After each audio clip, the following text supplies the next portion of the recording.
top right, we have the Red Zerg player, the man himself. He is Reynor. Representing, he's Kaisi Gaming. Yeah. And in the top left-hand side, with them for something like 12 years, Mousesports that is, it is HeroMarine.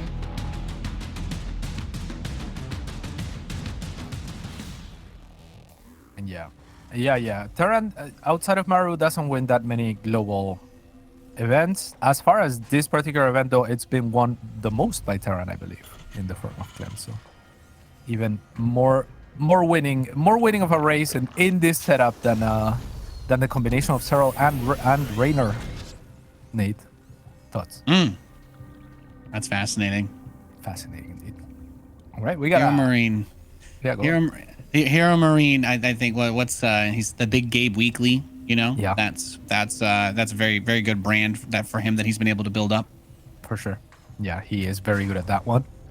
And yeah, I mean, the EPT Weekly has been growing as well in popularity, I think, amongst the best players. Maybe it's always good matches, especially towards the end. Like the finals are usually two of the best Europeans duking it out against each other for the EU portion of it. So it's pretty fun to watch, and it's a tournament that does speak loudly for HeroMarine's capacity, because he does win it pretty often still. Yeah.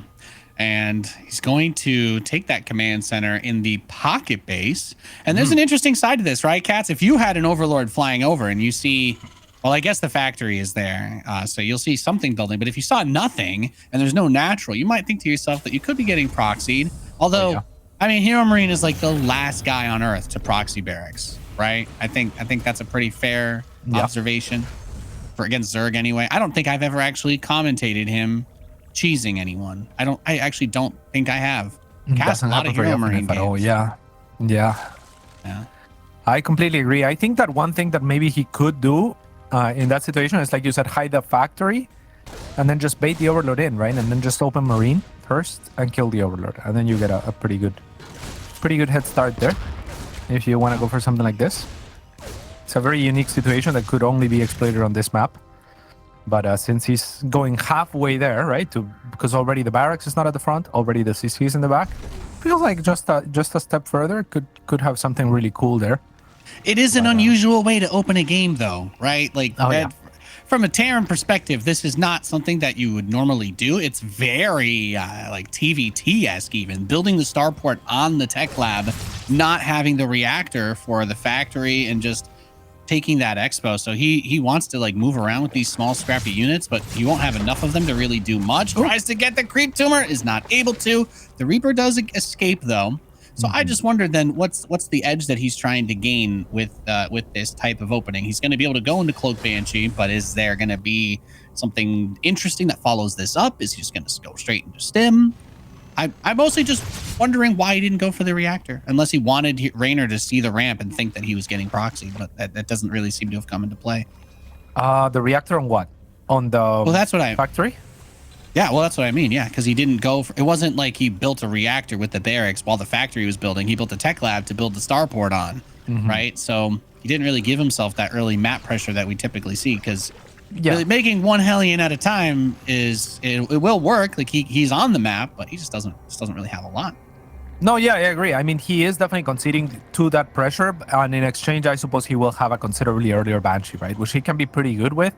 It will get spotted, though, potentially by this Overlord, which is a little bit painful, but actually the Banshee has already made its way through the top of the map, and again, this is a very, very early Banshee, and it's also kind of like a compressed issue on this particular map that has a relatively short air distance to your opponent. So yeah, I kind of like it, but let's see what it can accomplish. I mean, there's not even a spore there yet, so yeah, it's a very early hitting Banshee here. Yeah, so this was definitely the strongest point of this build. He got this out as fast as he could have, and even getting there before that spore crawler timing is huge, because the Overlord was denied by the Marines in the pocket base, so he didn't really have a lot else set up behind this, but I guess it works out really nicely. He's going to get quite a few drone kills and a lot of lost mining time as they have to continue to just run around. And meanwhile, third CC is done, Stim is on the way, 2 engineering bays, and HeroMarine is he's gonna switch gears into full mega macro mode. Yeah, and this is the kind of timing that just abuses players at the highest level, right? Because they are going to have timings that they expect this thing to hit at. And if you're cutting those tiniest corners, I mean, that's going to be wonderful for them because, you're hitting that much earlier. Again, the distance of the map, the fact that he built a starport on the tech lab, and the fact that he didn't make a reactor is all contributing factors, right? Like to the speed of the Banshee. The reactor costs a little bit of gas. The tech lab takes a little bit of time to build. The swapping takes a little bit of time, and this is the perfect map for it. So maybe the only thing that he could have done a little bit differently at the risk of being spotted for the sole purpose of being the fastest that it can be is make it closer to his opponent, the starport. But yeah, it was super fast, really cool. I like it. I think a lot of Zergs have been doing that Lambo build, with the Roaches or the Ravagers really, really early. So getting that tech out is really great. This is a phenomenal way to use the Banshees. So many Terrans love to just throw them away. They're like, oh, well, maybe I'll get 1 or 2 more drones for my 100 gas unit. But he just leaves it there, kills 2 drones, denying that base, and pulls back. The other Banshee able to keep the tower clear so that Reynor doesn't know about this move out coming. Hellions will scan and clear some creep, but this Overlord will be the first indication that the drop has landed in his base. And I think you do want to kill the Overlord here. He does get it. That's very nice. And then stims forward. I'm not sure if that was necessary. Gonna get a couple of creep tumors for his troubles, however. And I guess the medevacs do have a lot of energy. Gets a lot of creep tumors actually there. So very nice from HeroMarine here as he's got to be forced to retreat. Very good creep spread otherwise out on the map from Reynor. Got to be really careful with those banelings. Just pay attention on the last second. Yeah. And I mean, clearing out the creep in the main base is like, it's not damage per se, but he's giving himself the future opportunity to get in there and be able to get more real damage done, as these Lings and Banelings will have a much harder time jumping on this force the next time it moves forward. Both Banshees are back home. He's covering the front. I don't know about the armory on the front wall, but I think I'll let it slide because he's had a pretty clean game so far. Yeah, and HeroMarine, I mean, he has incredible and impeccable macro, but sometimes he will allow himself, in favor of just doing things as tightly as possible, to just drop things on his screen. Like I've seen, for example, like supply drops at the front wall of as well, and I'm sure if you asked him, he wouldn't drop them there by choice. It's just where his screen is sometimes. I'm not sure if that's the case with the armory here, but he is very, very good at not missing any beats on the macro department. And right now he is applying the aggression, so that, that armory's position is unlikely to come into play in any case. But we will see what happens here.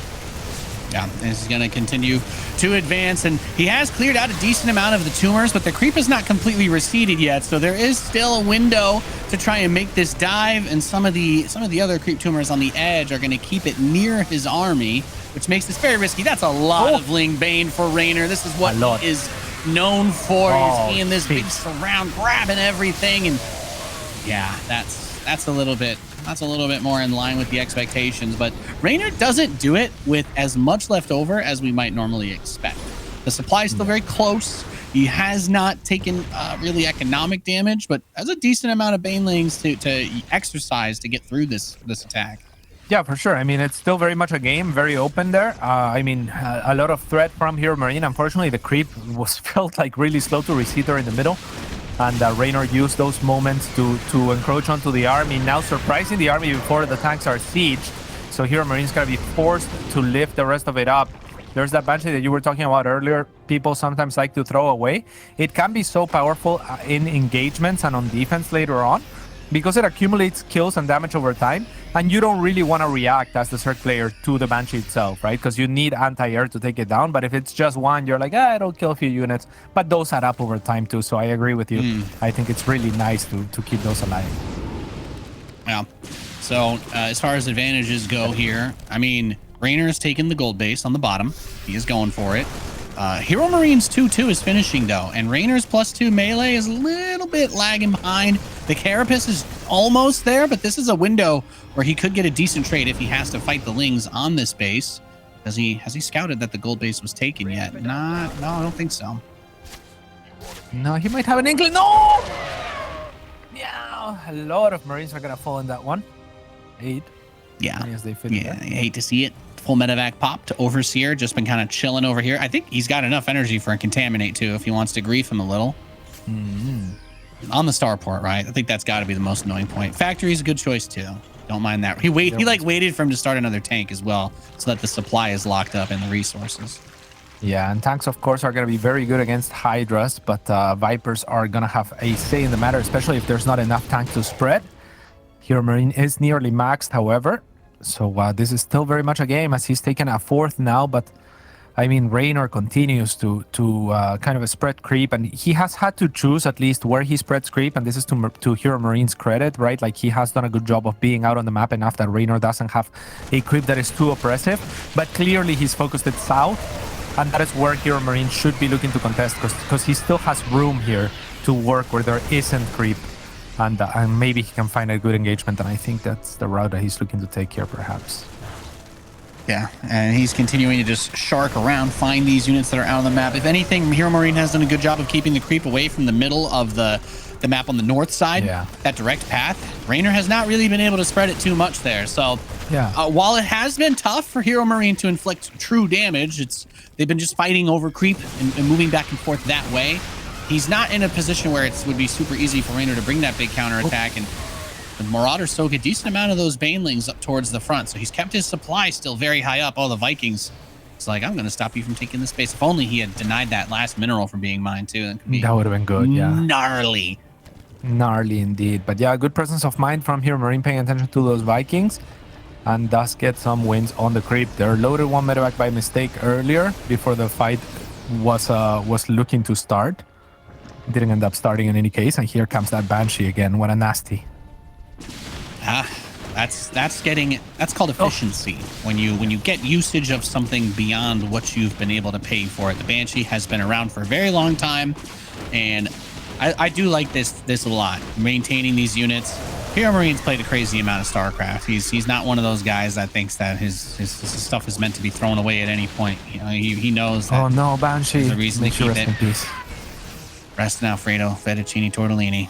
Yeah, especially units like the Banshee, right? Because the Banshee provides you something that, say, a Marauder or a Marine, you might struggle and put a lot of effort into making those survive, but you have a lot of those. The Banshee fills a very specific role. It's the only unit that has cloak, so it requires a different answer from your opponent. It flies, so it requires a different answer from your opponent. Look so how much pieces supply can become a lot. Yeah. Think about how many units went over to that base to deal with the Banshee, exactly. right? And ask yourself, was that a good move, even if it didn't kill anything? I think the answer is still yes, but HeroMarine was not able to get some sort of counter or take advantage of it in any way. But he's ready to take this to the long haul. And you know what? Shout out to Big Gabe. Not only did he get his 3-3, but he immediately started 2 of the best upgrades nobody cares about. Building armor and high-sec auto-tracking. More range on the planetary. You can get that first hit on Banelings trying to run by a little faster. It matters.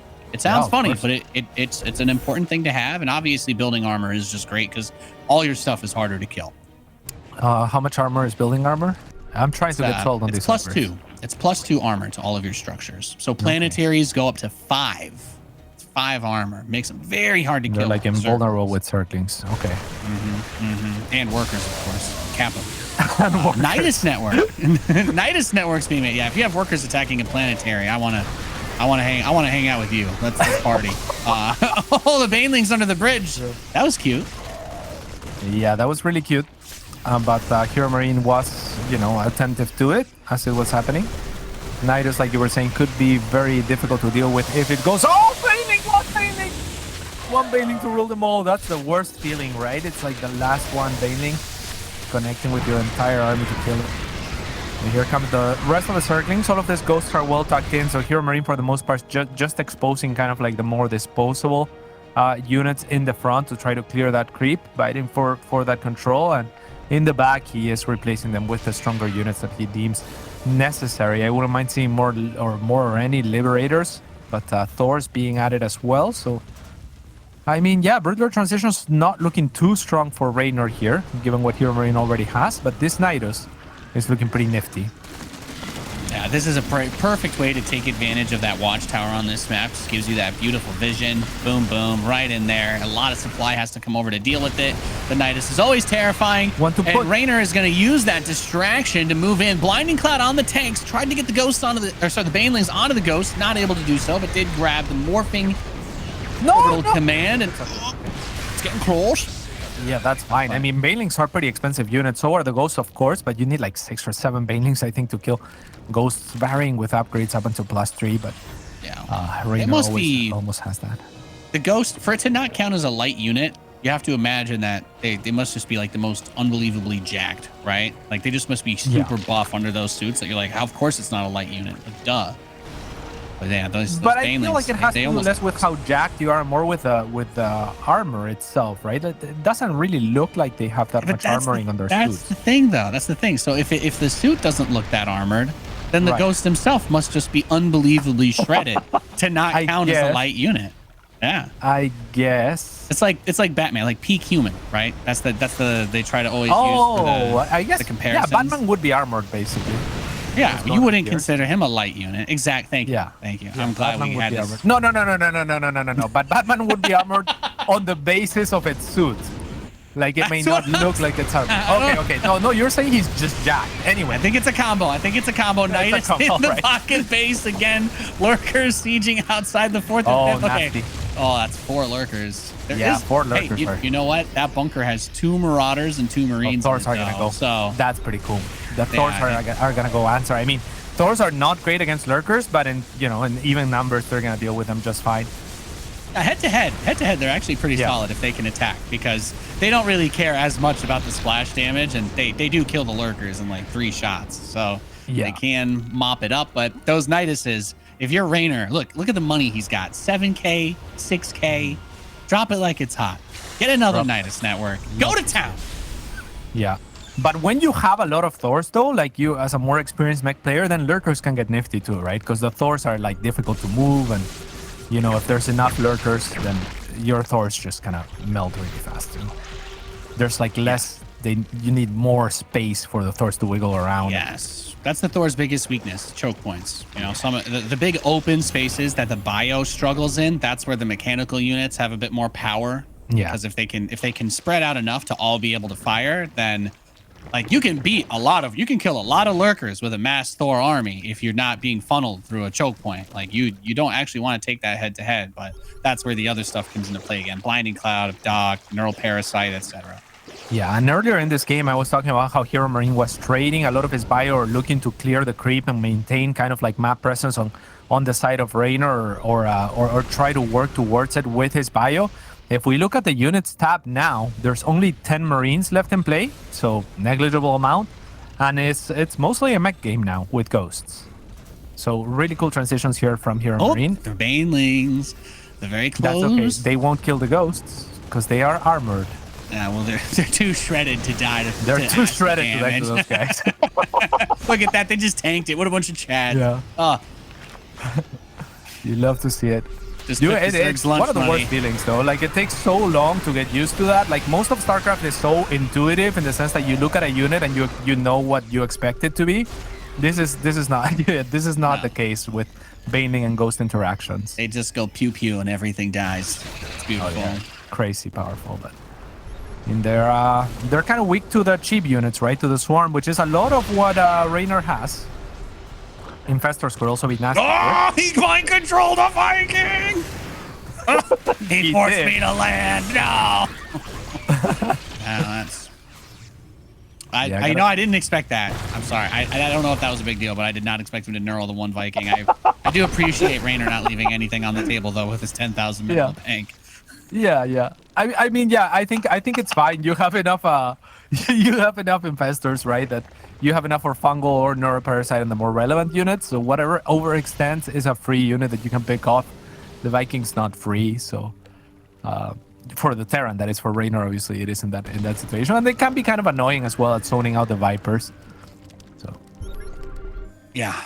This has been a fun game. We really are going to go all the way. Is this why people ban Stargazers, or was there something else I missed? Oh yeah, it's because it's hard to kill Terrans. I don't know. It's very easy to get up to that 4 bases, and I think once you have that, it's very easy to take the other ones. But Reynor's going to throw some lings in now. I think with the mineral bank he has, this is not a bad idea. Get rid of the thing that deals with the banelings, because there's a lot of supply in ghosts. Yeah, beautiful. Very methodical run by there. Gets rid of like 3 or 4 tanks. I mean, that's what he was looking for. And like you said, that makes that area of the map much more susceptible in times to come here. So HeroMarine is going to have to reposition a little bit of his army there, clear some creep here and there. And now Reynor is going for a Broodlord transition, which I am a little apprehensive about, given the amount of Thors that HeroMarine already has on the field, as well as Ghosts, right? Like, Broodlord's not particularly good against that, but there is a dance that will happen. Also, Lurkers here to 8 are pretty cute. They will cancel a lot of those snipes. And of course, Fungal to cancel snipes or Neural Parasite Thor. So those Infestors very powerful here too. So yeah, we're gonna have to see a little bit of what's your favorite dance? My favorite dance? Yeah. Little shuffle. You know what I'm talking about? You ever seen Party Rock Anthem? That music video. There you go. Sure. Yeah. I like it. Very good upgrades on both of the sides here, as production tabs get shrinked over time just by virtue of the players being good enough that they don't have nothing left to get, basically. Love to see it. Well, when you've got this much money and you're maxed out, it's like, well, you may be worried that some air units would come for your Broodlords, but that's not a problem if you just make 500,000 Spore Crawlers. If you build it, the Terran will attack into you and die. So that is usually what happens. At this point, the goal should be to force the fight to happen literally anywhere else. But tragically, HeroMarine may take the bait and engage him in the one spot that he could lose this game. Yeah. Reynor's going to start attacking his own units in order to get Changelings out there, as well as free up some supply or Broodlings out there. So the Changelings can also be attacked here by Reynor in order to generate Broodlings. And now the Broodlings can be attacked in order to generate more Broodlings and try to do something with free units. I mean, it's a lot of actions to spend to get, you know, these units that are unlikely to do too much, but it is cool, that's for sure. How often do we get it? He's like, he's trying to turn this into he did damage to a Hellbat there. And I mean, there is enough time. Oh, almost did damage to a Hellbat. Then he attacks his own Broodling. Oh, yeah, of course. Are you telling me if I plug two power strips into each other, I get infinite electricity? Exactly. Holy... Yeah, that is the proposition here. Here we go again. This is, part of the swarm all over again. Only, like, he's level 18, and this is the minion wave, just cleaning them up one after another. Almost got a Hellbat. Beautiful. Now. Yeah, that Hellbat has been being worked at. Almost killed a whole Hellbat. A whole Hellbat has almost fallen from this. Very good fungal here to prevent the snipes onto Lurkers, as the Broodlords are trying to crouch them. Now those are the real shots, and they're going to be really close to the army as well. Attack whatever you can on the side of Reynor is going to be the name of the game, as banks are massive. And HeroMarine is just opting for more Thors here, which scares me given the position that he's taking in this choke here, but I'm not sure where else he would go. Yeah, I mean, here's the thing though. If he repositioned, oh, there we go. The Field of Dreams is not on all of the other spots of the map. I think you got to make a punch to the heart of the swarm, but you know that might be a little too on the nose. Yeah. Please don't nuke yourself, okay? Please don't nuke yourself.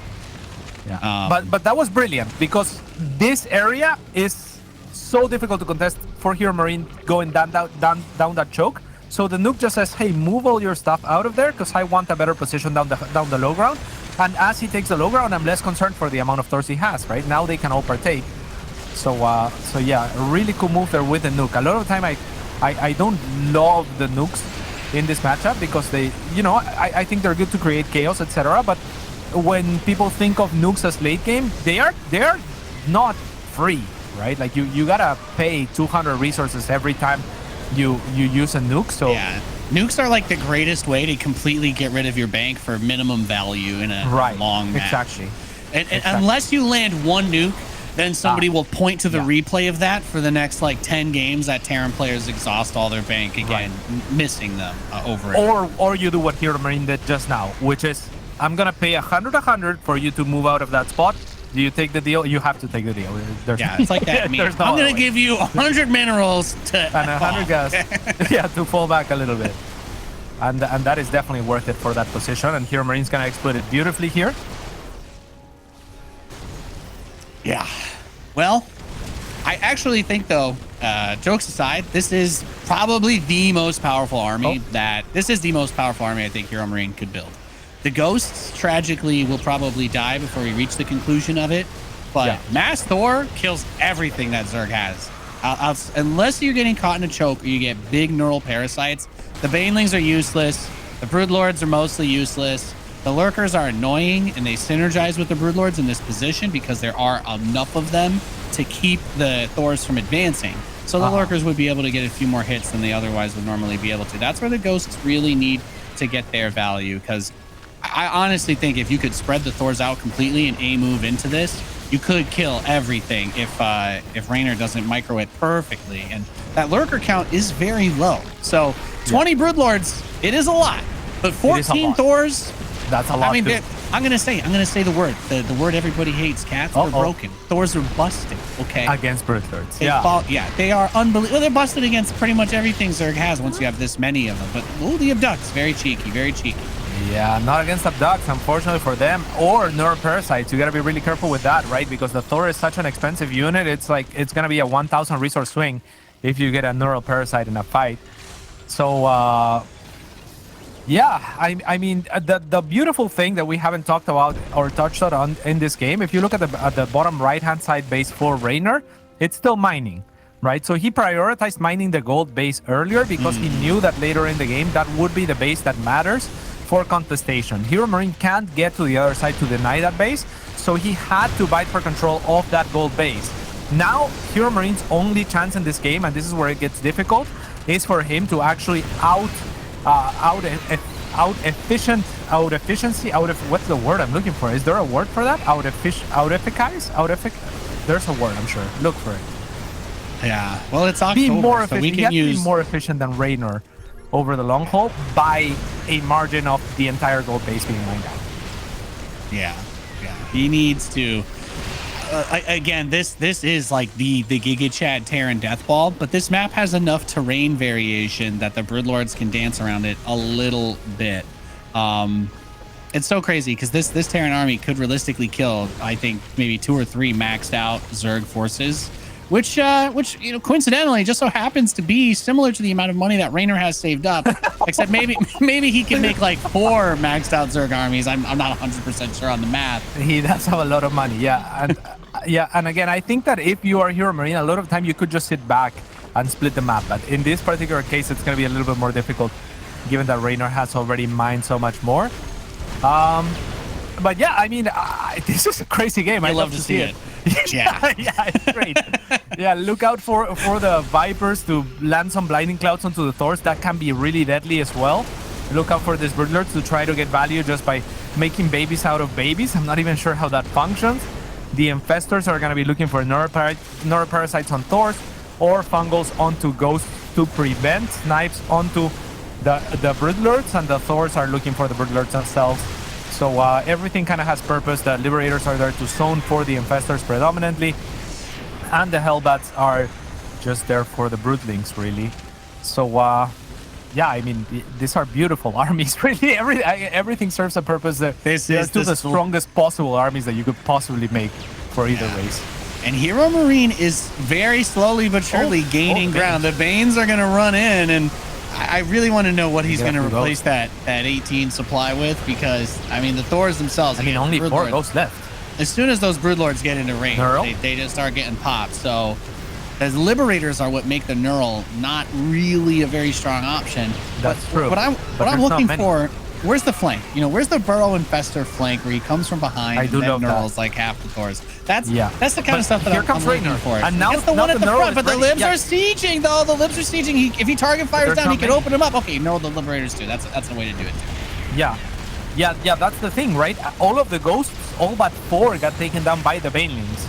So once that happens, your tools in order to prevent your Liberators from, say, being abducted, etc. So as soon as that happens, Reynor went to get energy with the Vipers, and then with Blinding Clouds and displacing the Liberators with abducts, your Infestors can Neuroparasite, right? Whereas with that many Ghosts in play, they wouldn't be able to. So HeroMarine actually now in a very difficult position, as he is reset down to 175 supply, and he's mostly out of bank. He's stuck.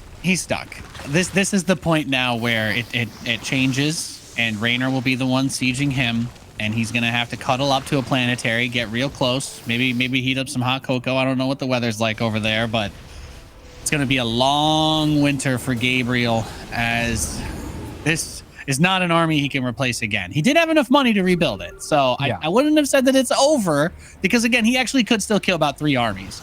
But then you remember that with this much gas, like there's not really a way to play the gotcha. You know, like he can't try and switch into something insane because he's got enough gas to make like 80 corruptors if he needs to. And that's a scary thing. So you're not going to the skies here. He is getting his +3 ship weapons for the Liberators, which is good. But oh my goodness. Hey, there we go. There were some Marines. There were upgrades for these guys researched at one point. 8 of the 10 that were left over. People say that this is very rude to do. But why not just drop the meals on these minerals and deny them from his opponent? Oh, for sure you should. Absolutely. Every meal is 25 minerals your opponent will never get back.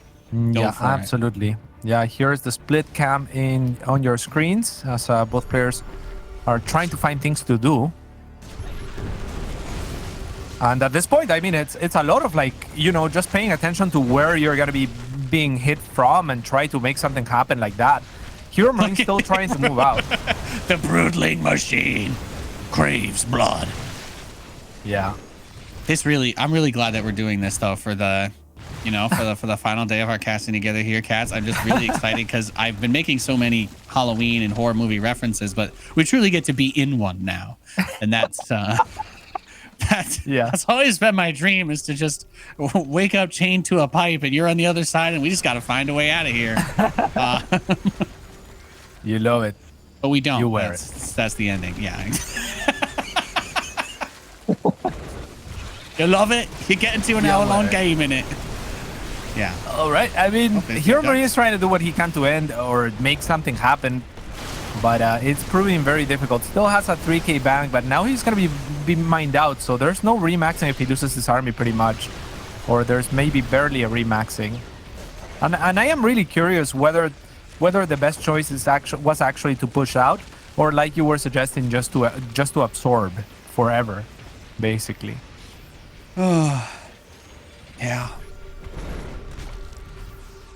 Man, what a game, huh? What a game indeed. I mean, it's just a dance. It's just a very long, drawn-out dance. But I don't think this game doesn't really get to end until there's just absolutely no money at all left. And I think HeroMarine gets. I think he runs out first. I think that's where we're headed. I think he's going to run out of money first. He doesn't have 10,000 minerals to start throwing Marines around the corners of the map. So he needs to be careful, because if he decides to dump into too many mineral units, then all he can do with his gas is build Ravens. So we're talking about efficiency. He needs to make sure that he's building units that you're using a proper ratio of resources. That is he doesn't find himself unable to make. That is one of the Terran struggles, though, I feel like, right? Ever since they changed the cost of the Ghost, there isn't really a clear gas dump that you can be like, yeah, you know, just make like Templars, for example, for Protoss. Yeah, indeed.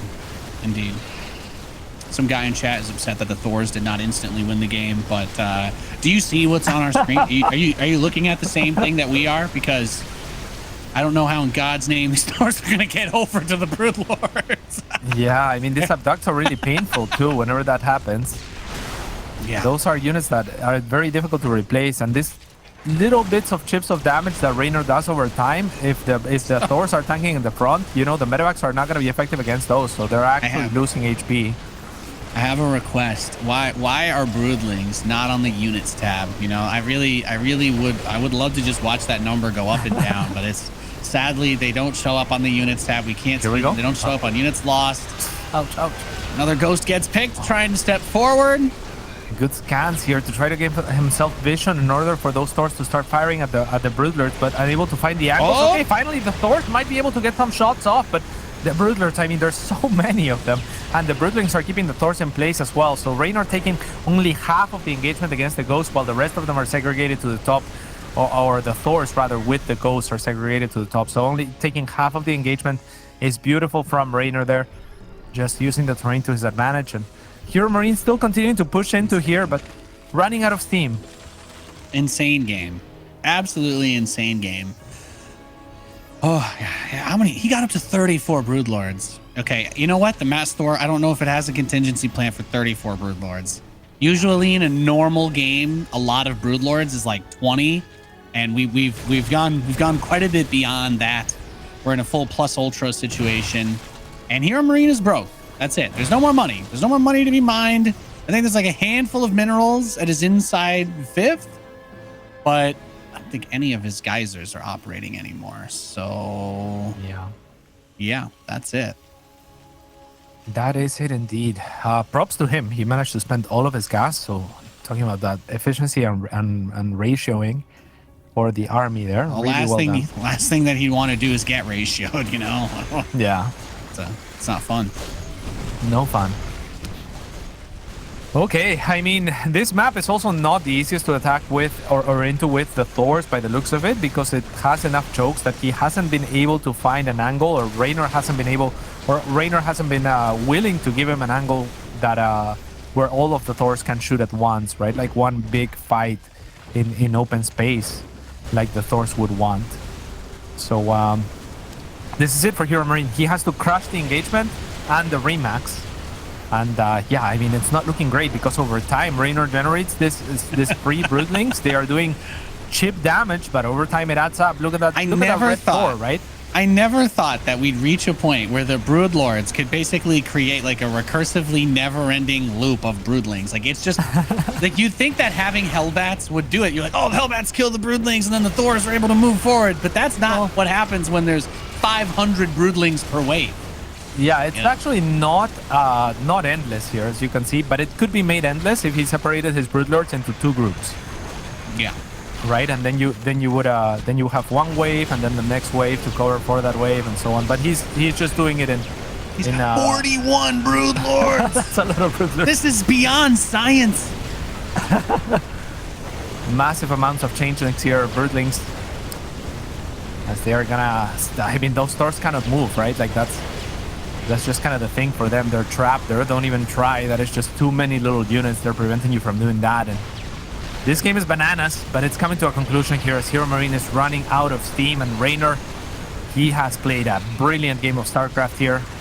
Shout out to taking the gold there earlier and mining it, prioritizing mining it. I think that is really what did it, in the sense that HeroMarine had to be much more efficient than Reynor in order to try to win this. Here comes the final engagement, potentially, as the Neuroparasites are going to go off on the Thor, but actually on range of the Liberators, like you were talking about earlier. Now the Thor's in range of the Broodlords, but there's still like millions of them. I mean, he killed like 10 of the Broodlords, but there was just no way. GG, Reynor. There was still 31 left.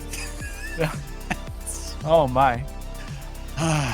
That is like probably my favorite hypothetical scenario when because you know me and my love of Thors, especially versus Zerg cats. But I'm like, yeah, you can pretty much deal with any number of broodlords because the Thors are just so good. And I'm like, so I was like, well, what if they make how many broodlords would you need? And I'm like 35. It's impossible to get that many. And then here we are, 41 broodlords. I'm like, there is nothing. There is absolutely nothing HeroMarine is going to do to get through that. Not on that map, right? Like the cloaks are too narrow. Absolutely gnarly. Exactly. There's no point where they were battling over where all of those Thors could even spread out. Like it would take 2 screen lengths. So yeah, 41 broodlords on a single hex is nasty. You're missing Seeker Missile at that point, but Seeker Missile would have been good. Is there anything else? Liberators, maybe? I mean, at that point, I think you try everything. I think after the first time that you get wiped, I think you do build some Ravens. You do a Dorito Cannon, and I don't think there's actually enough anti-air splash damage to stop the Liberators. I think you actually could get the juiciest Liberator Dorito Cannon shot of all time. I think that actually could have worked. 10 Liberators. Yeah, because there's so much room where you're losing like enough units, and then you could just do like a Liberator Dorito kind of run by out of nowhere, out of left field, right? Like you're going to sacrifice 10 Liberators to do it. The Infestors will fungal you, but there weren't Corruptors. There weren't even Queens at that point. It was literally 5 Infestors and 41 Broodlords. Yeah. So I think that could have been cool to watch, because it's an issue of surface area. I'm completely with you, right? Like the Thors are amazing against the Broodlords until all the Broodlords are condensed in one hex, and the Thors have to take engagements with only half or less of the numbers. Yeah. So an amazing game, a really cool display from both players, but this one came out on top in the bottom left-hand side of the map. It is for Kaisi Gaming, Reynor. And he leads the series 1-0 against this man in the Northeast, the blue Terran player. He is HeroMarine. And I'm just gonna quickly, I want to add this to that little breakdown of the last game, Cats, but there's an interesting thing that happens in StarCraft when the map mines out, because typically you want to kill drones, right? You want to deny mining, you want to go out there, and you have all these different things that you're trying to do other than just take the head-to-head fight. But when there's no more resources left to be gathered, and you have these big maxed out armies, suddenly it's, well, okay, unless you're going to try and kill some tech, which is not really as relevant at that point, you can get rid of all your workers. So you don't have much of an incentive to go looking around for drones to kill. Both of them had less than 15 workers at the end of the game. Yeah. So there's not really any other objective to try and seek out. So that the way that the entire dynamic of the goals of the game changes just becomes, I think, a very interesting situation. And that's kind of what makes that game still fascinating, because it turned into that war of attrition like you were talking about, seeing who could be more efficient. But then we get to, now we reset and we pretend like it's a normal game again here. There are things to do other than just take the head-to-head fights. There are other ways to play the opponent out of it. But yeah, God help us if we get to another game like that one, huh? Yeah, we were trapped in games like that for years, actually, back in the day, right? Like better than a Swarm Host game, I think. Better than, I think it's still better than what was it, Mana versus Firecake or something like that. Was that the crazy probably Stefano versus Firecake, or Stefano versus Snoot, Stefano, right? Snoot, I think it was Firecake, Stefano Snoot at Lone Star Clash. They got in trouble because the venue was like literally closing. Like, that might have been Petraeus. That might have been Petraeus, Stefano. Was that Petraeus? Well, he definitely played one at Lone Star Clash against Stefano that was really long. I heard there was an under the table agreement made to make them end that game. So I was I'm leaking this about 10 years late, so nobody's gonna come after me for this, but I'm pretty sure there was a case of something involved with them. Please ending that one. These things are gonna come over to be a little bit annoying. Yeah, well, it's Stefano, he's a very bribable person. Stefano. He's happy to accept gifts. What the hell is this? Yeah, Stefano is an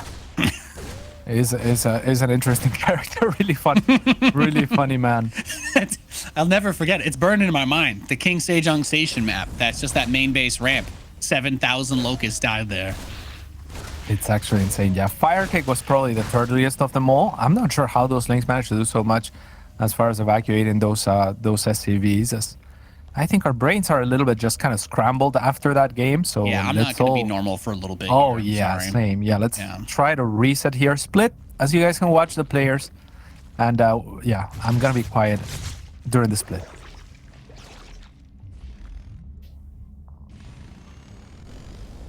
So we can see they're just setting themselves up for this mid-game phase. Naturally, very economic opening by HeroMarine into a very quick third command center. Does move into the Reactored Hellion and Cloak Banshee set up once more. The Overlord for Reynor is going to see that. You can see him look and click on it, so he knows he's paying attention to this. That's kind of the cool thing about being able to see the perspective, at least. I know they move very fast. That's what it takes to be at the top of StarCraft. That is very true. Lair here at the natural expansion of Reynor, as he is going to be looking to, respond to the Banshee that he has now spotted with the cloak as well. Maybe this would be a good opportunity to go into a spire of all maps and situations here, as both players just continue to get set up. Stim on the way now for HeroMarine, who seems to be opening Bio, as he also adds double E-base. Yeah. So it turns into that normal setup that we had. And one of the things HeroMarine did a good job of in the last game was to keep the Banshees alive for a while. They made it through pretty deep, was able to deny the watchtowers with those. So I would like to see that. I think this is a map where the watchtowers are really important because they do cover that edge spot. So you can see a lot of those dropping lanes, and it makes it very difficult to get around. So that's great long-term value if he sticks with that process of keeping them alive. And there's also just a lot of spots to hide air units here around your base. A little bit similar to Stargazers, but you can even go behind the main, behind that natural. That's a huge area that you see a lot of. Everybody uses it, right? That's kind of the cool part about it. Yeah, no doubt. Creep spread is going to be pretty good here for Reynor to start in all directions, as he also continues to try to keep map control. The Banshee's actually going to get spotted. He's going to have 10 queens soon, Cat. So the creep spread going to be out of control. Oh, yeah. Just using that so he can spend his larva on drones to continue to macro up. So that creep is going to be a huge thing that HeroMarine will want to stay on top of. Does take 3 hits from a Banshee to kill a creep tumor. So if he gets it while it's building, then he can one-shot them with these two. Yeah, for sure. The Banshees did get spotted, like I said, with the watchtower that Reynor was keeping tabs on. So he's been very good in this early game. Good overlord spread, good coverage on the map with the creep spread and the watchtowers. So it's going to be very difficult to surprise him for HeroMarine. But luckily for Big Gabe, he is one of the best macro players in the world. He's just going to be able to sit back and make as many units as he needs to make and as efficiently as he can do it. So he's keeping up in supply just fine for the time being. Yeah. So 1-1 is going to be finishing up shortly for HeroMarine. And we know the way that he likes to play. I don't see it being super different from last game. He will try to do a couple of move outs. I don't think this map is easy to split, but if the creep remains as quickly moving out as it is, he may not feel like he can get super aggressive. The Banshees come over to the third base, however, and get themselves 4 drones. Oh, Queen's ready to catch him, though, on the other side. Yeah, no overs here available, but one of them ran out of energy, so it'll end up falling pretty easily here as the Queens are in hot pursuit of the second one, but they will not extend past the creep. At the same time, Big Gabe is going to use this opportunity to clear some creep on the other side. Does get the lift up before the Banelings manage to connect. And now we'll manage to evacuate. So just trying to, you know, contain the creep a little bit, and he will do so on that north side of the map, but not elsewhere, at least not for now, as he attempts here in the middle now.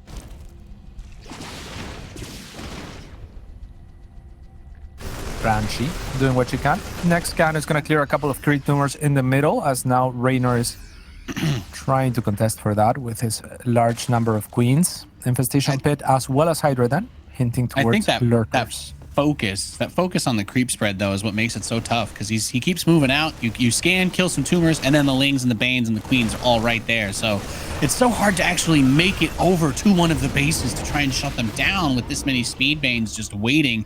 And Reynor has always been so good at that, Cats. I think that's what makes it so tough. And HeroMarine might end up feeling like at some point, like, okay, I can't just really move out. I can't make these pushes. It's not going to work.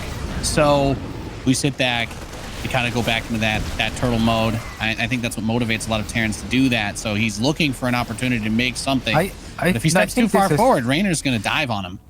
Yeah, but I think for HeroMarine, this is kind of all or nothing, right? Like, to a good degree, there is no fourth on the way, for example. Like, he has stopped, I believe, producing SCVs at 68, so no more in production. 2-2 about to hit. And look at his production set up in the main. It is a lot of barracks. So, yeah, it is going to be difficult, and you are going up against Reynor, but that is very much where he's going for. And lovely three Hellbats in the back there to prevent the Rambites that you should expect from a player of Reynor's caliber. And HeroMarine has taken a good position behind the rocks as well, right? Lots of corners to turn if you want to engage against those tanks. So it is going to be difficult. It should be. You're going up against a former world champion, but if anyone can do it, it's Gabriel. Indeed, indeed. Lings coming in from the backside, get a couple of the Marines, but this patience from HeroMarine too, though. Like, we talked about the creep, but he's actually gotten it mostly cleaned up. So he tries to move a few of the tanks forward. This is where it gets crazy. Lings and Banes from every possible direction. The Marines need to split. The Banelings are making the connections, though, trying to move away from where the tanks are, so the Lings are able to get on top of those. And the Queens are still here to lend their support. But he actually got through. Is that all the Banelings killed? Yes. There are no Banes. This is a huge opportunity for HeroMarine to step up and try and lay waste to these forces. Lots of transfuses getting burned. Millions of transfuses, but they have run out. Finally, here come the Lings. The tanks have repositioned and left their safe haven in those rocks. The stream of blue is coming. HeroMarine is still very big here now with the supply lead. Has to be really careful. Oh, those drones are exposed. A little bit of a misclick there from Reynor. Those did not accomplish anything. It's just a pathing issue for him and where he clicked. And this base will be forfeit. This is not the end of the game in forfeiting this base just yet, however. So there will be another engagement. It's down to the next set of Banelings that are morphing to try to stop the stream of Gabe. Oh, wow. This was a really, really well done attack by HeroMarine. And I was worried about that big surround coming through, but he managed to. And this is such a crucial moment for any Terran in this matchup that if the fight is over and you have any Marines left and the Banelings are dead, you can get something done. But now they are being remade. He's got some still situated on the right side, but a couple of those exposed Overlords too. Reynor is approaching that supply cap. Beautiful losing those here. turrets too. The Vipers are coming over for Blinding Clouds. Gets one tank on the right, abducts the other one from the left side, pulls him in. Yeah, on the other side, the tank is sieging here, but there's still plenty of creep spread. 3 Banelings left are all that you need. If those connect, 4 Banelings left, it's gonna be deadly. And I mean, there's a couple of times that HeroMarine has taken a couple of Baneling shots to the face or missed a stutter step, especially in the previous fight. But if he gets his base, that would be huge. Oh, the target fire. Last 3 remaining. Now the next set is about to morph, but not before the base falls. And HeroMarine gets what he came for. As Reynor now losing 2 bases consequently, is gonna keep HeroMarine in this game economically. It's gonna keep this push going, and the winner still undetermined. If he gets stopped at any point, it's done.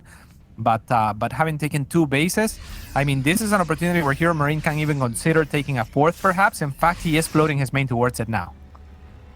Yeah, this has been a pretty good back and forth. Reynor coming in for some counter attack damage on that main base, by the way. Cats, you mentioned that there was never a 4th made. Yeah, he's floating the main over there to continue this. He does not want to have to build another command center. Nice, good catch here of a lot of those circlings. And yeah, like that is kind of the go time, right? Like for HeroMarine, as far as like, okay, let's transition into a little bit more economy. I need more fuel for the continued aggression. He has a 30 supply lead. So, you know, this is going to continue, and if he can continue denying bases off Reynor, then he will be in it to where he can just trade efficiently and doesn't need to kill his opponent anymore. But as it stands, I think he's still looking for a kill move.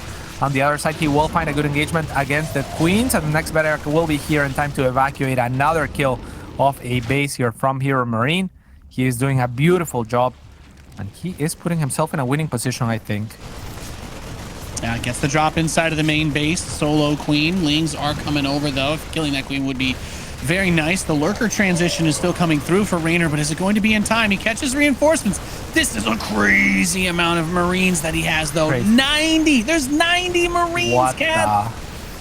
That is a lot of Marines, and I love the pre-spreading. We've seen him falter a little bit when he has to spread on the fly, because I mean, as far as macro, he is unmatched. On the micro department, he is a very, very, very strong player, but he is, you know, maybe not as strong as Clem, right, at those splits. And I mean, there's just Clem and Maru maybe in a category of their own there, but yeah, that means pre-spreading is going to be super important here for HeroMarine, as Reynor now recognizing the amount of Marines is going to make a lot of lurkers, but HeroMarine with a very nice angle there manages to pick up base yet again, resetting base, Reynor to mostly half base incomes. He has 3 technically, but they're not mining. Yeah, they're all kind of mined out, right? So if we look at the income tab right now, it's actually Reynor still in the lead. I'm not sure. I guess the 3rd of HeroMarine also was evacuated recently. Yeah, that run by just keeps hitting, and he's actually got another one going. These drones not able to make it back to a safe place as another tank gets abducted into the Lurkers. And the Blinding Cloud is going to try and force the Marines to run into it, but does not want to burn through all the energy that's left on the Vipers just yet. And this is such an intense situation because on some level, I feel like HeroMarine could actually turn around and go home and just try and reset a little bit because of how much damage, because Reynor does not really have a fresh base at all. And HeroMarine, if he just takes a minute to put like 2 bunkers on that 3rd that he's trying to secure and just do something to stop the bleeding there specifically, he can slow it down a little. But the problem is, of course, the Lurkers are still going to be a huge threat, and there are 15 of them. Jeez. Yeah, that is the thing, right? And you have predominantly just Marines. Just Marines is the last thing that you want against those Lurkers. So yeah, I'm completely with you, and I think HeroMarine is too. He has sent now some army to secure that base whilst keeping half of his army out on the map, which is what I really wanted to see. Like, maybe even this is too much army at the north. Like, that is a very good pocket of army, but that's more than enough to deal with reinforcements, right? So this army is really nice out on the map because it threatens other bases. This Lurker is gonna be picked off, but it's gonna cost a scan. And yeah, I mean, I love this from HeroMarine. He just needs those ghosts out and maybe something more. That is a lot of Lurkers. Yeah. It's not the kind of thing he can attack into directly, but this is that rare moment where the Zerg actually has a very limited amount of economic access. HeroMarine can kind of lock a few things down and still keep the lurkers at home with his move outs, with his drops. Just don't leave yourself in that spot where you're going to get easily caught off guard. He did leave some tanks and Marines outside of the third. He's got a sensor tower, and I think that this is the best thing he could have done. Put Reynor in a spot where he has to push in very far off of creep if he wants to be able to do something, and I think that's a very good way to approach this. Now the question becomes, how effective will the ghosts be here? Because the EMP on the Viper would be huge. EMP on the Vipers will be huge. Snipes will be good, but those numbers need to continue to grow. He's producing 4 ghosts at a time and a tank at a time as well. So HeroMarine has identified, if I stay on this just predominantly Marine with a little bit of tank support composition, I am going to lose. Like, he had like a 50 supply advantage. It doesn't matter. That's lurkers against Marines only. Look at that.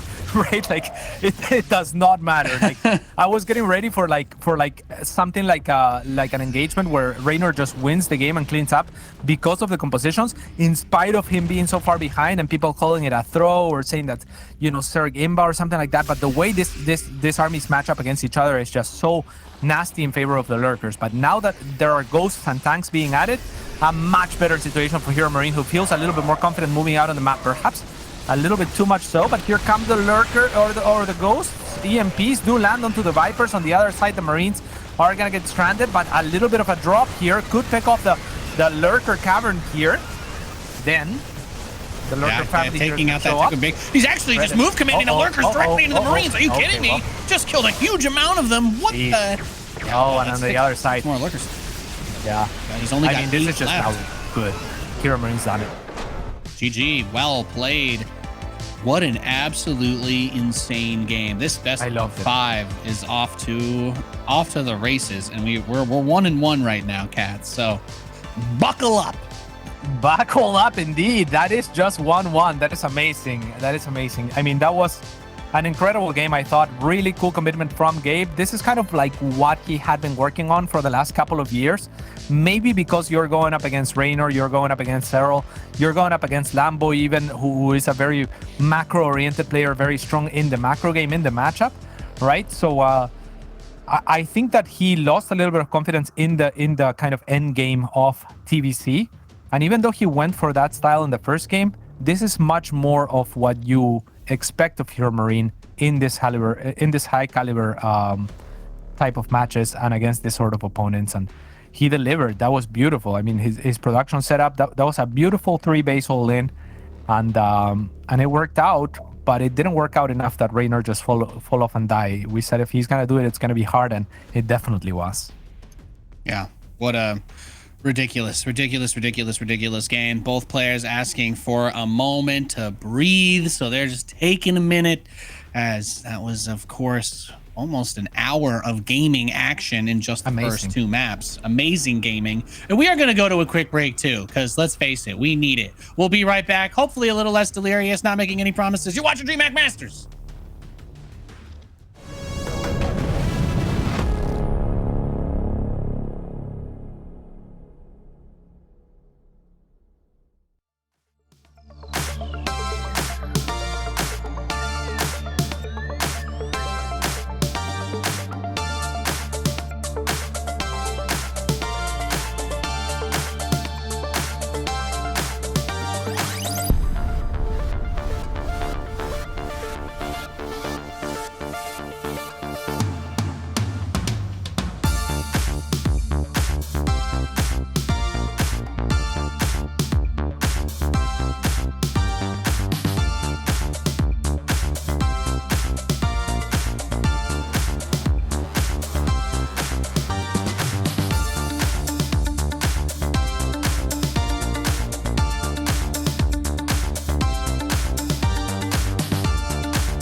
Welcome back.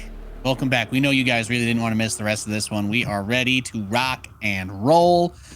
Cats, it's tied up. Where is this match going? It is going to the record books as one of the coolest ever. And it is going to Waterfall as well. So that's cool too. It is a very fun map. Yeah, it can be a little bit of a Terran map, right? Probably picked by HeroMarine here. It is a very short rush distance map. Very powerful ledges for tanks, should you want to use those. So I like it. Yeah, that's what I like to hear. That's what I like to hear. Getting it ready, getting it going, getting it funky. And maybe seeing a little bit more of those early pushes, right? Since it is such a smaller map, and for Terran, that's going to make it easier to rally across, make it a little bit harder for those run-bys to be as impactful. But we'll see. Like, that last game was a bloodbath. Reynor killed a ton of SCVs, blew up a whole lot of stuff. It was just, I mean, fighting 100 Marines at once, even with Banelings, becomes rather tricky. That's it. So that's where I'm going to leave that one. For sure. We are loaded in. Yeah. Really cool positioning as well for HeroMarine behind the rocks with so many tanks. I thought he played a really cool game. And we are loaded in. That is the fact of the matter. In the bottom left-hand side, it is for Kai C Gaming, the red shirt player, former world champion, the Italian stallion, Reynor. And in the northeast, the towering giant who keeps us all safe and warm, and sometimes blocks out the sun on accident. Ladies and gentlemen, he is HeroMarine. That's right. We may not have worked together, humans in general, enough to have giant fighting robots, but if crab monsters come out of the Pacific Ocean, I'm pretty sure HeroMarine can just fight them with his bare hands. So make sure when you go to bed, you say, thank you, Gaben, so that he will watch over you as he watches over all of us from his very high perch. Yeah, is he someone that you would have to summon in some way as the conglomerate of humanity, or does he just know? No, I don't. I don't think it's like our powers combined situation. Okay. No, he's just there. He's like, oh, I see the crab. I mean, from the other side of the world. I'm gonna go fight that thing. Well, the only thing is you got to be careful, because if he tries to get fancy, if he drop kicks the crab monster in the ocean, then the force of that which he loves to. We know he loves to do. And I gotta look out for collateral damage. That's why we ask him. I mean, ideally he doesn't even punch them, because that might still cause some ripple effects on the ocean. Very true. But maybe if he could just pick them up and toss them into orbit, that's one way to handle it. That's what they did. I mean, Kaz became unkillable. They just chucked him into space. He's still floating out there. Nobody really knows what he's up to. Yeah, I completely agreed. That is brilliant. All right, well, Reynor with a very fast gas here. Hasn't really utilized it though, so just started kind of mining it now. He's continued to mine it slowly, but it's nothing crazy out of either side. So maybe just a little bit of a safety mechanism here. Yeah, he just wants to have that information, and he'll take the hatchery up on the high ground there. I think one of the things that makes this map, when you talk about being good for Terran, I think us Terran players love having huge amounts of airspace. There is some outside of the natural a little bit. There is some big one outside of the main base in that third area, but also that third in the middle, that high ground, 2 ramps leading up into it. It makes it very easy to defend. It's one of the best spots to put a cheeky tank or a widow mine, what have you. You can deny the movement around that space a little bit more easily than on some of the other maps. So for Reynor, he's already kind of sending a ling around to check the corners, just in case anything goes around. But for HeroMarine, this is a little bit interesting, right, Cats? He's been going Banshees with Hellions, but this time he's double pumping Marines off of the reactor barracks and getting a medevac. We have not seen this particular opening from him, and it is with double gas, so he can follow it up with something techie if he wants. It's probably going to be a medevac with a mine and a few Marines in it, right? It's kind of like a weird way to approach 1-1-1, but I kind of like it, and it can be a little bit troublesome to deal with. It's going to be 3 Hellions instead. So I guess it's going to be 3 Hellions at the front and then 8 Marines in the medevac instead, which also works out as the medevac is now spawning. There is no armory, right? There's no potential for Hellbats here. Yeah. So, I mean, I'll be honest with you. I still don't think that we've actually seen a successful Hellbat push since they first got nerfed like 6 or 7 years ago. So yeah, I'm not going to complain about that. The Raven follow-up is really nice. You got to think about it. You're playing your opponent. Reynor's been building a crap ton of queens every single game. And say what you want, but you need detection to kill creep tumors. So you can either scan 500 times or you can build a Raven and do some super fancy micro. I think that the Raven is always a good choice. It is a unit that can generate infinite value starting very early in the game. The longer you keep it alive and the better that you can mix it with whatever army you have, the better that you can do. And I think that that's just something that we don't really have enough players taking advantage of, even these days. Oh, the Hellions are going to get caught. That's a very tough spot right at the edge of creep. And that's a lot of the firepower gone. Now you're not really going to be able to do that poke as well. I mean, this should be 8 Hellions and a Raven being very annoying while this Marine drop hits. Instead, it's just a Marine drop hitting without much else. But at least the drones have to go on the run, so he gets some soft damage inflicted. Yeah, that's a beautiful move from Big Gabe in the sense that the Hellions do get caught, but he knows that the Lynx are gonna have to chase him and spend time in doing that. And he knows that the Queens were at the third as well, so just goes into the main with the medevac and at least forces an evacuation here as he tries to inflict additional damage with these Hellions who are gonna get trapped again to make room for that medevac to enter, but it will never leave as it will get picked off. The Marines are trying to find a queen or a drone, but they're not going to be able to, and this second half of the attack didn't go nearly as well for Gabriel. Yeah. Baneling speed starts up, and that's the integral upgrade for ZVT when you have this situation where you're just playing Ling Bane, taking the map. The nice thing about the way the last game went for Reynor is, like, you think that the lurkers can be a bit more sustainable. They don't die on impact, so you have that dedicated AoE to deal with the Marines, but it just takes so long to get them out. And it's very difficult on a small map like this to rush any sort of tech. So it has to be that Ling Bane. Now the Raven is going to come over to drop some turrets on this natural base. And at the very least, going to force the drones to run away. But the auto turret kills a worker in 3 hits. So this is actually pretty nice damage to be able to get. And he can do it. He can do it forever. Reynor's not building a Spire until we reach the end game. So not something that he's going to have to worry about for a little bit. Yeah, that second auto turret not finding much damage, but the first one did really good to kill a couple of drones and then force the evacuation and the Lynx to be pulled back as well. So, you know, Gabe finding a little bit here and there, but I mean, his third is not particularly early either. It's just now starting. So that is a little bit concerning in itself. He does have a lot of production set up, so he was looking for some sort of a push, but a little bit more momentum, I think, that he was able, or that he was trying to find in the early game, and it wasn't found from those first 2 thwarted attacks. Just to the credit of Reynor doing a fantastic job in the early game there, as now the Marines are going to try to pick up the Queens, but that means it's going to be mostly circling surrounds, and Big Gabe has to wait until enough Marines die so that the 8 can fit in the medevac while the medevac still survives. So good calculus there towards the end in order to, you know, evacuate the maximum amount of Marines while inflicting the maximum amount of damage to the circlings. But unfortunately for him, he is playing from very far behind at this point, it feels like. Yeah, it's a weird spot because we talked about all the reasons why Terran would like this map in that third base, but now it's kind of working against him as that creep has been able to spread decently, and it gets across the middle of the map very easily here because the map is small. It's literally how math works, cats. So it is. He has not found that aggressive angle, and that makes me concerned for when he actually tries to take that third base, because I think the command center is there and he's moving it now. But if he doesn't have enough units because he keeps overextending and attacking and losing stuff with the drops, then suddenly Reynor already has like a kind of a creep ramp that just leads over to that third, and he can get those counter attacks for a big push. So HeroMarine does step forward now. He's able to get a few more of the tumors. This is the great reason why you keep that Raven. He doesn't have to burn a bunch of scans because we know that with all the queens Reynor loves to build, those creep tumors are going to get replaced very quickly. So the last thing you want to do is turn it into a race with orbital energy, and the Raven gets sniped. Great target fire in there from Reynor. Yeah, just paying attention at the, you know, as fast as he possibly could have, and obviously the leash range for the attack of the Queens is very long, so them all attacking the Raven at once made it impossible for Big Gabe, and that was the one piece that you liked that he had to work with effectively up until this point, and now it's gone. So now having to spend scans instead to clear this creep, at least he's going to be able to move a little bit quicker.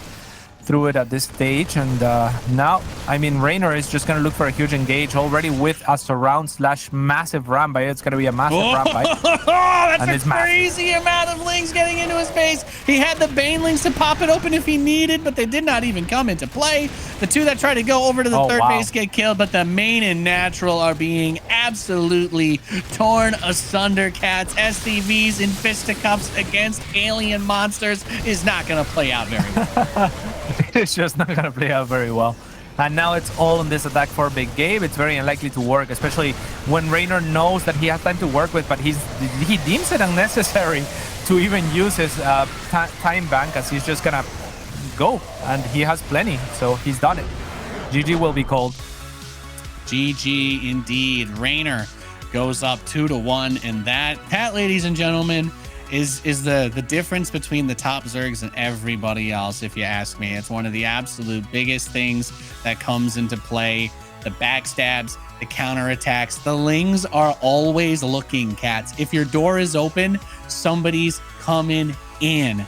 And, well, when it's Reynor, it was like 50 lings. He sent 50 lings into his natural while he was getting pushed. But that's just because he didn't need him to defend, right? Like, crazy. Not only did he send 50 lings and all of those banelings, he also had enough to defend without buying himself any time whatsoever. He was just miles ahead because the early game, I think, went so poorly for Big Gabe. And I don't think we'll see that replicated in the next few games. I think that Big Gabe has been putting up a really strong fight in the early game, but that one was just really tough, man. Like, just the drop didn't work out at all. The Hellions got caught really early on, and then Reynor just showing how good he can be and how oppressive he can be with the little advantages piling in his favor. Yeah, absolutely crazy. Absolutely crazy game. Reynor doing his dominant thing. So we're going to go to Tropical Sacrifice, everybody's favorite map, for game number 4. Like, we like this one, cats, right? I think this one, you've got a lot of things you can do here, both sides. I think some good siege up positions too, you know, a couple choke points here and there. Yeah, it's pretty easy to secure 4 bases for Terra. And yeah, it's overall a pretty good macro map. I think I don't like this map, the tile set, more than anything else. I don't like the random blood splatters like around. They just look so unnatural to me. Yeah, it's a little bit. Well, it does have the Ewoks. I think that makes you it bad does for have not the liking Ewoks. it. Yeah, it does. Well, it has the forest creatures non-trademarked. In the bottom left, we have the Red Zerg player from Kaizi Gaming. He's Reynor. And in the top right-hand side, it is for Mouse Sports, the largest man alive, HeroMarine.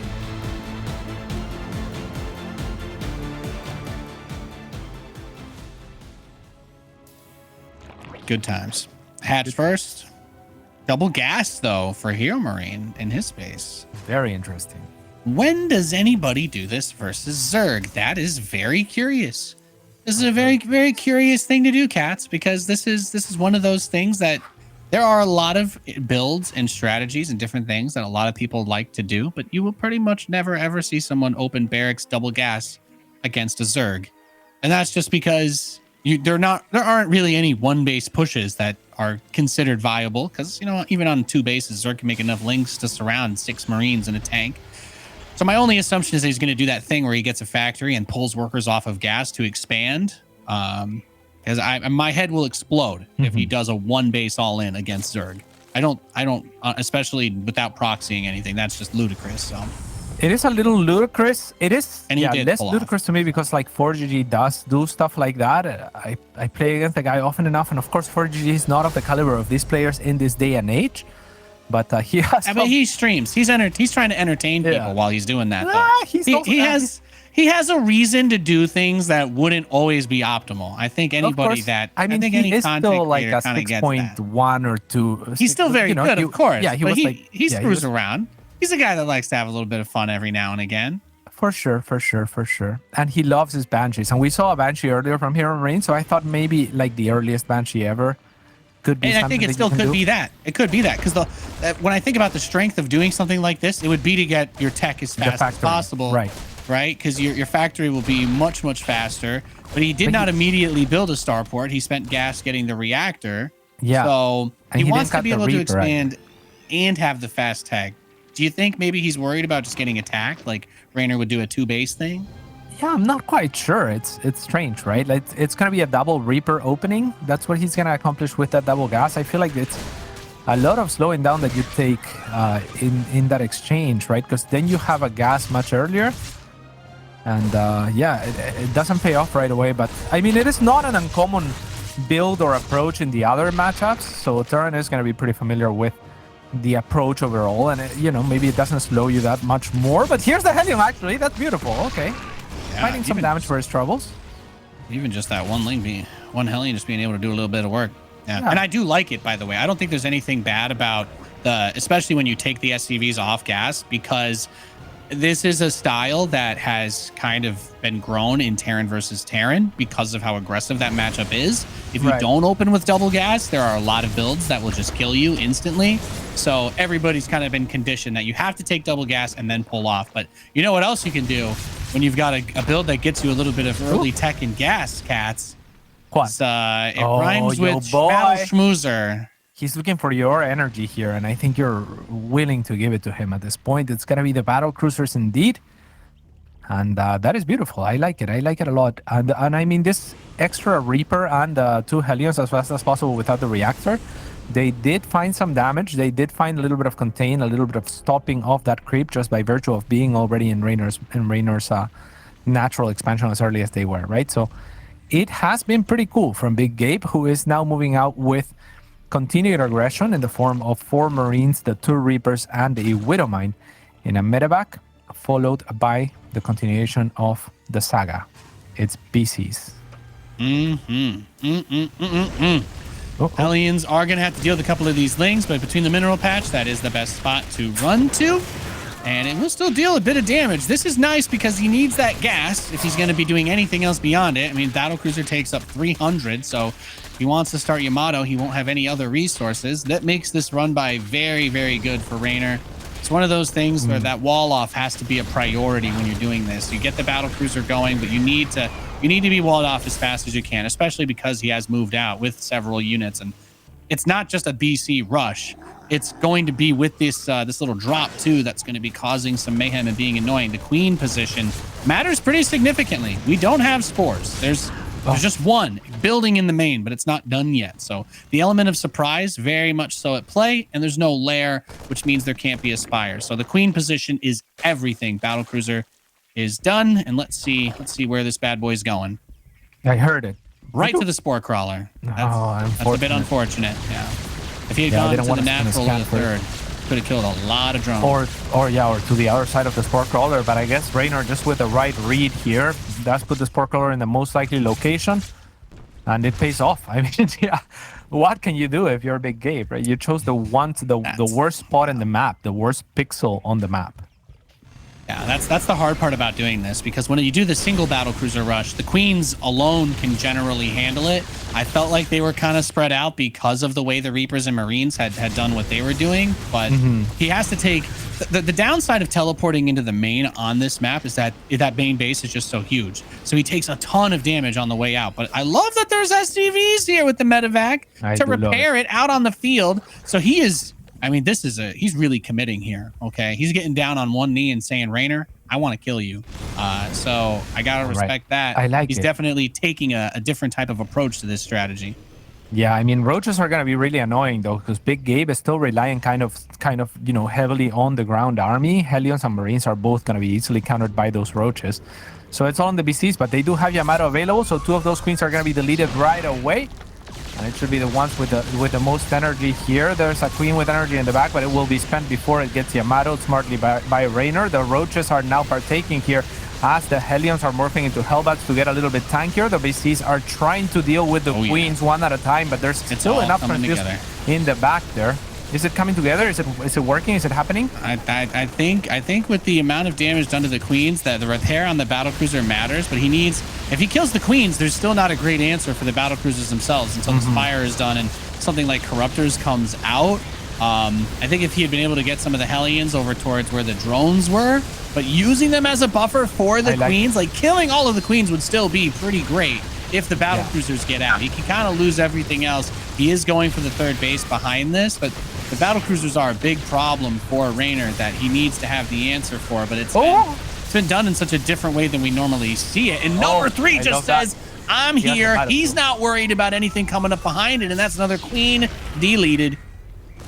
Yeah, deleted indeed. What's the cooldown on the Yamato for the other 2 here, Nate?